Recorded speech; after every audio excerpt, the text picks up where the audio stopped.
पावन बिहारी लाल की जय। संत गुरु भगवान की जय। श्याम रामचंद्र की जय। भक्तों, चौथ का चंदा, चौथ के चंदा को गणेश भगवान की पूजा होती है। गणेश चतुर्थी मनाई जाती है। तमाम प्रकार से गणेश भगवान की पूजा का विधान है। चौथ के चांद से संकष्टी गणेशी चतुर्थी मनाई जाती है और अनेक तिथियों में नहीं लिखी गणेश की पूजा चतुर्थी को विशेषकर होती है। तो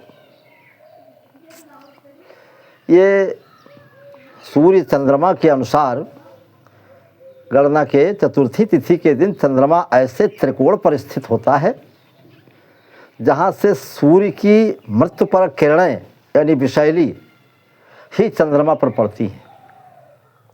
वैज्ञानिक तथ्यों से यह सिद्ध हो चुका है कि चंद्रमा स्वतः प्रकाशमान नहीं होता।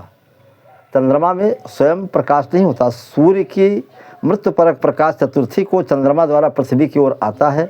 इस कारण चतुर्थी के चंद्रमा को देखना नहीं चाहिए। दूसरी बात, चौथ का चंदा भगवान कृष्ण को श्यामंतक मणि की चोरी लगने के कारण उन्हें कलंक लगा था और इसलिए नहीं देखना चाहिए। और भादों में चौथ का चंदा निषेध माना जाता है। और अन्य पुराण की कथा के अनुसार ये भी मिलता है कि चंद्रमा को अपनी सुंदरता के ऊपर बड़ा अभिमान था और जब शंकर सुवन गजबदन गणेश जी को देखा तो चंद्रमा ने गणेश को देख करके गणेश जी मुस्कुराए। यानी चंद्रमा को ऐसा प्रतीत हुआ, चंद्रमा जब मुस्कुराए तो गणेश जी को अच्छा नहीं लगा क्योंकि वो गजबदन थे, सुंड वाले थे और गणेश जी प्रथम पूज्य भी हैं। तो क्रोधित होकर के गणेश भगवान ने चंद्रमा को श्राप दे दिया। ये कथा बहुत कम लोग जानते हैं कि जाओ तुम काले कलूटे हो जाओ, जितना प्रकाश तुम्हारा है काले कलूटे में बदल जाओ।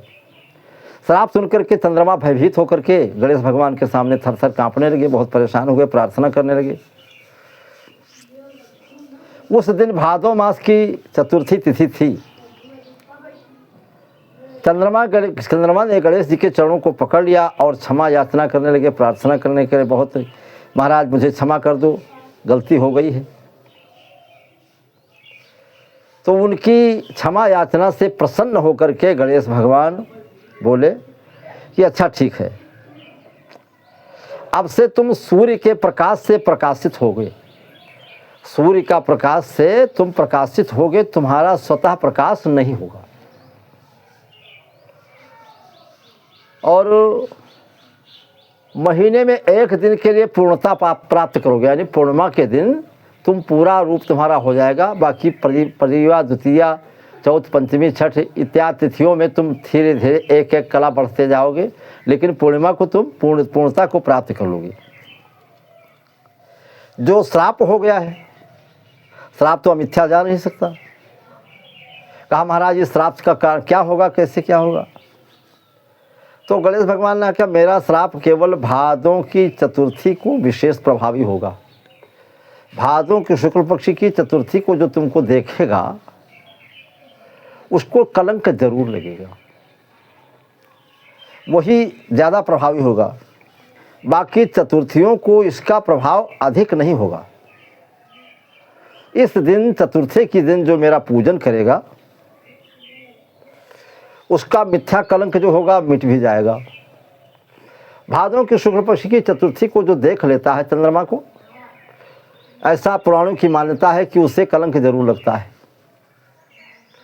उस समय उसके कलंक को मिटाने के लिए एक ही उपाय है कि भगवान कृष्ण के जो श्यामंतक मणि की चोरी का कलंक लगा था, उसकी कथा को सुन लेने पर वो चतुर्थी के चंदा का कलंक जो है वो नहीं लगता, दूर हो जाता है। बस इतना ही। प्रेम से बोलो भक्त भगवान की जय।